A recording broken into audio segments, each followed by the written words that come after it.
Halo semuanya, nama saya Christina Yuandari. Sekarang saya akan menjelaskan mengenai kumbang pengebor kayu. Apa sih kumbang pengebor kayu itu?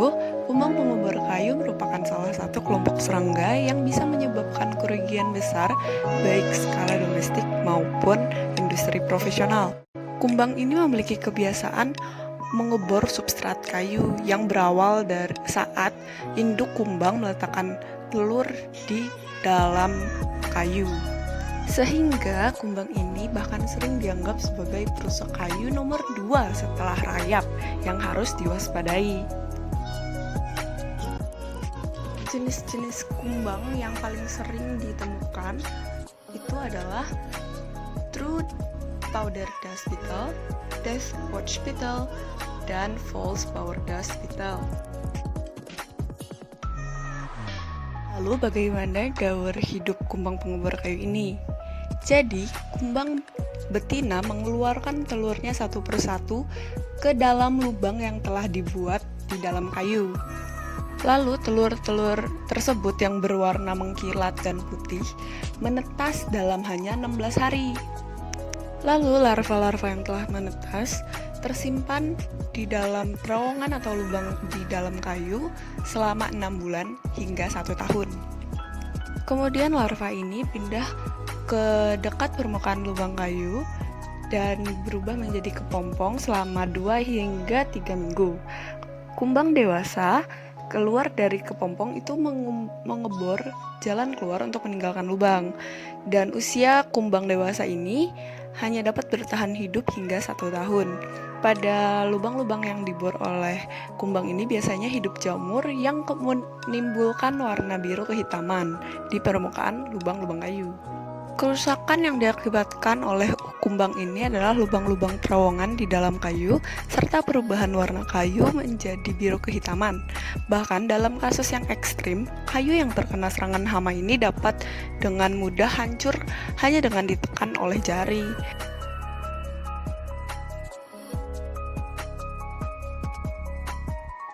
Berikut merupakan true power dust beetle atau kumbang bubuk kayu. Kumbang ini berasal dari famili Lichtidae yang memiliki warna coklat kemerahan dan panjangnya sekitar 5 mm. Pada fase larva memiliki warna putih susu yang berukuran 6 mm saat berkembang sempurna. Fase larva ini juga merupakan fase paling destruktif dalam daur hidup kumbang ini. Kayu yang diserang oleh kumbang ini bersifat kering dan keras. Larva power dust beetle ini akan memakan substrat kering dan keras tersebut selama kurang lebih 1 tahun fase hidupnya dan mengubahnya menjadi kotoran bubuk yang sangat halus. Kemudian ada death watch beetle yang memiliki panjang dewasa sepanjang 5-7 mm dan pada fase larva sepanjang 10 mm.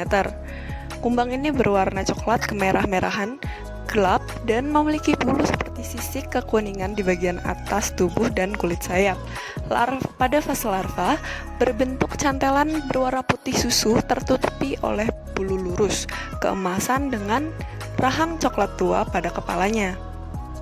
Pada lingkungan aslinya, kumbang ini hidup di dalam kayu yang mati dari beberapa spesies pohon kayu keras, tempat jamur membusuk di dalamnya.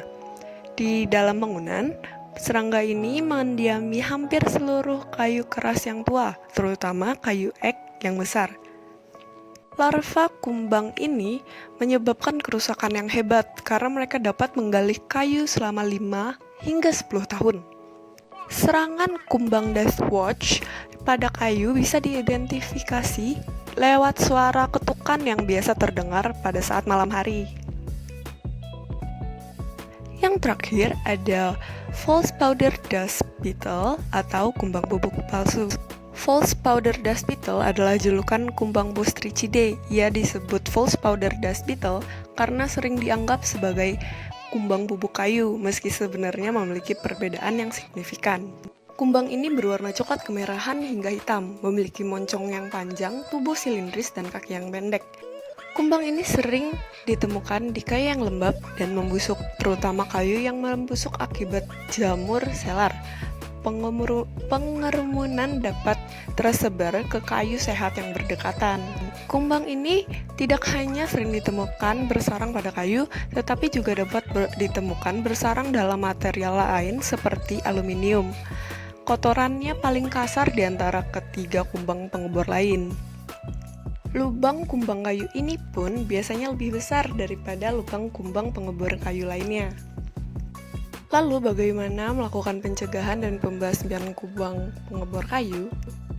Kerusakan kumbang pengebor kayu sangat sulit untuk dideteksi dan berjalan dalam waktu yang sangat lama sebelum akhirnya kayu mengalami kerusakan.